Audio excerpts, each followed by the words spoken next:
world doesn't know you anymore.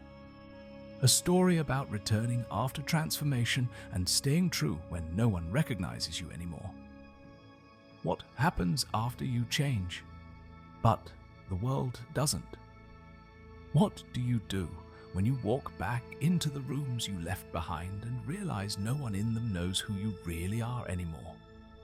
That's when the real journey begins. Not when you let go, not when you awaken, but when you return. Different. He had done the hard work. He had sat in the silence. He had burned what no longer served him. He had met the child he left behind and chosen to walk a different path.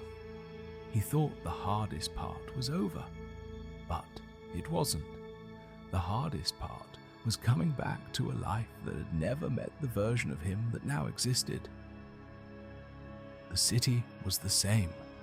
The people were the same. The rhythm of the world hadn't skipped a beat, but he was no longer keeping time. He walked down familiar streets wearing a face that finally belonged to him and received greetings that were meant for someone else. Smiles, nicknames, roles. They weren't cruel, they were just outdated. They were still talking to the version of him that died quietly the moment he chose to become real. He sat in conversations where he used to nod along. Now he listened but said nothing. Not because he didn't care, but because the words he would have spoken no longer fit in that room. He got the same invitations, the same jokes, the same assumptions. "You're still doing that thing, right? You haven't changed, have you?" He smiled, politely, but inside he grieved. Not because he wanted to go back, but because he realized something no one warns you about. When you change, you lose more than the pain. You lose the version of the world that once matched your mask.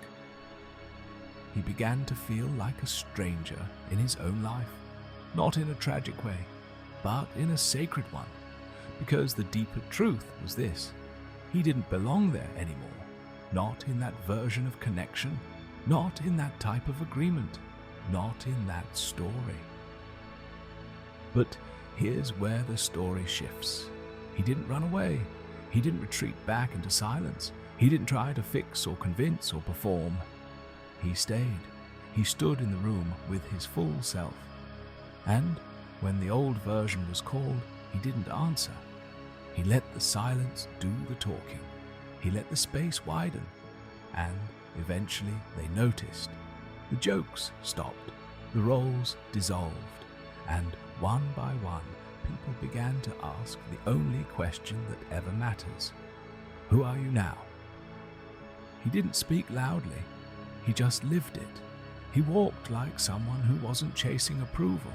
He spoke like someone who didn't fear misunderstanding. He loved like someone who finally knew what love wasn't.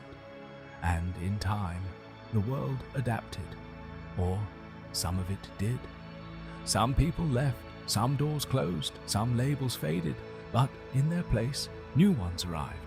Not louder, not more glamorous, but true. And he realized the reward for becoming yourself is not applause, it's peace. So now I ask you, who are you becoming? And are you willing to keep becoming, even if no one recognizes you yet? If this story spoke to you, don't leave quietly.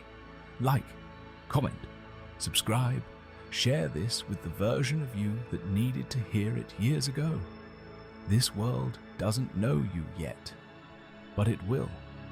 And the ones meant for you, they'll see you clearly when you finally stop disappearing.